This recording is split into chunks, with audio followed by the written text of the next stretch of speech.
Hello and welcome to Radical Catholic. I'm your host, Shula's Show, and today we're talking about how to celebrate a solemnity. But before we get into how to celebrate a solemnity, we have to make sure that we're all on the same page as to what exactly a solemnity is. Basically, in the Catholic Church, we have three special kind of tiers for holy days. At the bottom rung, we have a memorial where we remember a saint or martyrs or something like that. Then on the next rung, we have a feast day, and that's for more higher up, a more honored saint. And then at the very top, we have solemnities, and that's what we're talking about today. Now, if you're watching this video, you probably actually celebrated a solemnity before, you just might not have realized it. The two solemnities that everyone generally as a practicing Catholic celebrates are Easter and Christmas. These are obviously very well known and highly celebrated. Now, you may have actually celebrated some of the other solemnities by going to Mass, and these are often called holy days of obligation. You see, solemnities are so important that we are actually obliged to go to Mass on these days, if at all possible. Now, different countries and different regions and different dioceses all have different holy days of obligation. I don't really understand why this is like an okay thing to do. Like some place, I think Hong Kong only has Christmas and Easter. Like that's it. And Easter doesn't really count since it's always on a Sunday. But for whatever reason, the Church in all her wisdom has allowed for different places to have different holy days of obligation. Though I personally like to celebrate all 10 that the Vatican celebrates. There used to actually be way more, but over the centuries, the Church has kind of like toned it down a bit. You see, it used to make more sense when an entire nation was Catholic. It was okay. You'd close down the schools and all the businesses and everything, and everyone would just go to Mass. But nowadays, many of us live in a secular culture where it's not as reasonable to have so many holy days of obligation. But at least here in the United States, we do have a religious enough culture. We're still hanging on to some of those Protestant strings that normally you will get Christmas and Easter off from work. Which brings us to the question, how should we celebrate all of these different solemnities? Here in the US, we're coming upon the solemnity of the Assumption of the Blessed Virgin Mary into heaven. It's Monday, August 15th. And at this point, you probably might not have even realized that or haven't really given it much thought.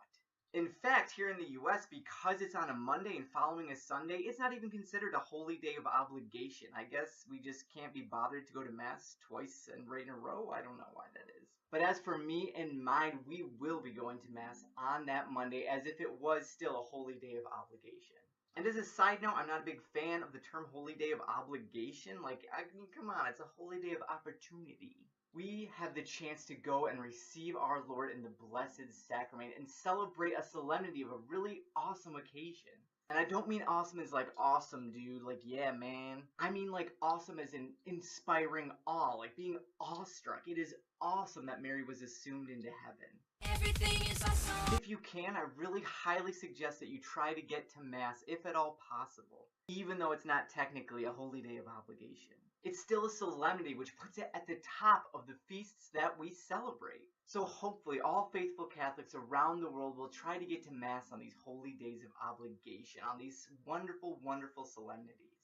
But is that it? Like, is that all that we really should be doing, is just going to Mass, kind of like checking in our card in and out? Even if we fully appreciate the Mass and really honor it, I think that we can do more. I mean, think about it. With Christmas and Easter, there's so much more going on. You're decorating the house, you're throwing parties, you're having people over, you're exchanging gifts. Like, it's so awesome. But then when it comes to the other solemnities, like the Assumption of the Blessed Virgin Mary that's coming up, we just kind of try to get to Mass. And then we come home, and then it's business as usual. Well, I don't think that's good enough anymore. I think we need to do more. Here at Radical Catholic, we are all about inspiring a Catholic culture, really creating that culture that we used to have when, say, an entire nation was Catholic, or when you lived with the first apostles, or something like that. When we live in this secular culture, it's so easy to segment our faith life and our relationship with God away from work and school and our everyday lives.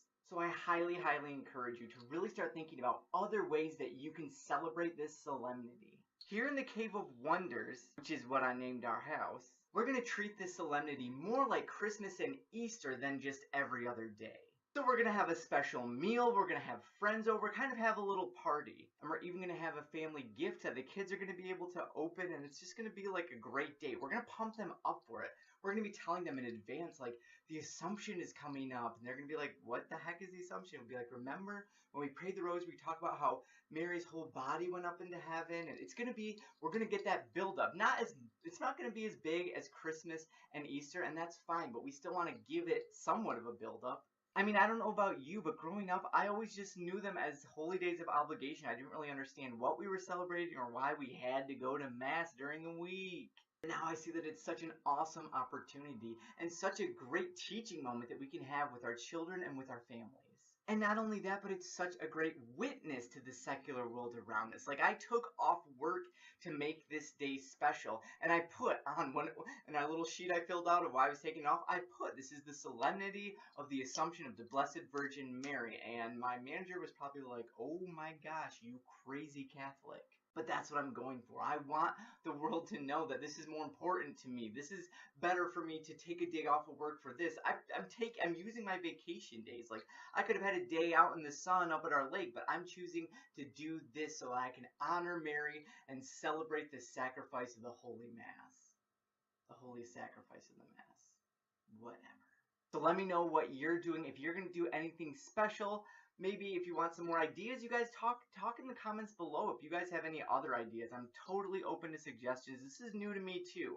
So it's not like I'm some like, oh yeah, I've always been doing this. No, I'm just thinking, like, what can we do to be more Catholic and to make our faith come alive for each other, for our communities, and for our children? Thank you so much for watching, and remember, if you're not praying, you're straying.